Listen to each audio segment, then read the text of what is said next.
جب قائد اعظم بیمار تھے، ٹی بی 3rd stage کو پہنچی ہوئی تھی، بستر مرگ پر تھے، ہمارے ہوتے تھے میو ہاسپٹل میں ٹی بی کے جو پروفیسر تھے ٹیوبرکلوز ڈیزیز کے، ریاض علی شاہ، ان کی ڈائری میں انہوں نے ایک واقعہ لکھا ہے قائد اعظم کے بارے میں، وہ ذرا آپ سن لیجیے۔ میں اس کو چھاپ کے لے آتا لیکن پہلے خیال نہیں آیا تاکہ آپ کے پاس بھی یہ رہ جاتا۔ وہ لکھتے ہیں، میرے لیے یہ بات حیرت کا باعث تھی کہ لاہور سے زیارت تک کا سفر طے کر کے میں شدید بیماری میں مبتلا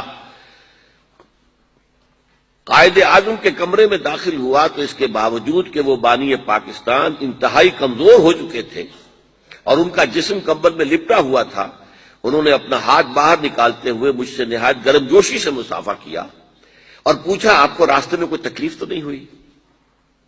مرض الموت میں مبتلا اس عظیم انسان کے اخلاق، تواضع اور انکساری کی یہ اچھوتی مثال تھی۔ حالانکہ مجھ سے ہاتھ ملانے اور مزاج پرسی کرنے ہی سے وہ ہانپنے لگے تھے اور بعد میں کئی منٹ تک انہیں آنکھیں بند کیے لیٹے رہنا پڑا تھا۔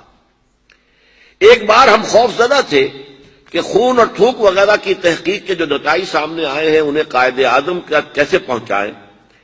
انہوں نے از خود ہماری پریشانی محسوس کر لی اور بولے، آپ جو کچھ کہنا چاہتے ہیں کھل کر بیان کریں، کیونکہ بیماری کی نوعیت معلوم ہونے کے بعد میں آپ سے زیادہ تعاون کر سکوں گا۔ گھبرائیں نہیں، میں موت سے نہیں ڈرتا کیونکہ موت کو بہرحال آنا ہے، البتہ اگر آپ کے پیشے کے اصول راستے میں حائل ہیں تو میں آپ کو مجبور نہیں کروں گا۔ بر صغیر کے مسلمانوں کے ایک آزاد وطن سے روشناس کرانے والے قائد اعظم کا خدا پر ایمان اور اصولوں پر یقین ہمارے لیے خوشگوار حیرت کا باعث تھا۔ قائد اعظم بظاہر ان معنوں میں مذہبی رہنما نہ تھے جن معنوں میں ہم عام طور پر مذہبی رہنما کا لفظ استعمال کرتے ہیں، لیکن مذہب پر ان کا یقین کامل تھا۔ ایک بار دوا کے اثرات دیکھنے کے لیے ہم ان کے پاس بیٹھے، میں نے دیکھا کہ وہ کچھ کہنا چاہتے ہیں لیکن ہم نے بات چیت سے منع کر رکھا تھا، اس لیے الفاظ لبوں پر آ کر رک جاتے ہیں۔ اس ذاتی کشمکش سے نجات دلانے کے لیے ہم نے خود انہیں دعوت دی تو وہ بولے، اب یہ الفاظ ہے جس کے لیے میں نے یہ سارا پس منظر آپ کو سنایا۔ تم جانتے ہو جب مجھے یہ احساس ہوتا ہے کہ پاکستان بن چکا ہے تو میری روح کو کس قدر اطمینان ہوتا ہے۔ یہ مشکل کام تھا اور میں اکیلا اسے کبھی نہ کر سکتا تھا۔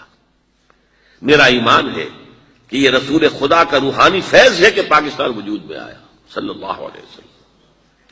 اب یہ پاکستانیوں کا فرض ہے کہ وہ اسے خلافت راشدہ کا نمونہ بنائیں تاکہ خدا اپنا وعدہ پورا کرے اور مسلمانوں کو زمین کی بادشاہت دے۔ سارا میری گفتگو کا جو ہے مواد اس میں موجود ہے۔ زمین پر بادشاہت مسلمانوں کو اللہ تعالیٰ عطا فرمائے اگر پاکستان میں خلافت راشدہ کا نظام قائم کر دیا جائے۔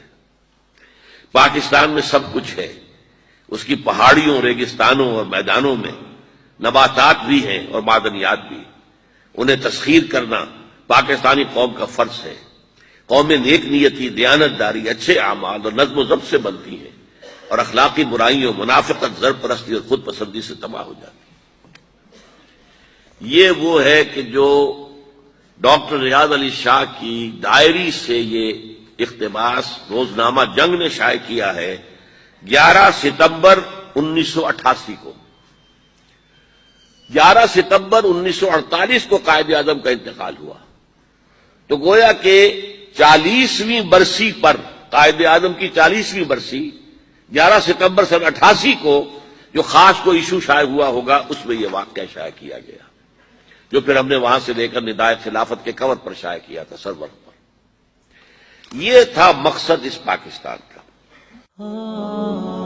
خليل بالقرآن هو إمامنا على هداية الله آمين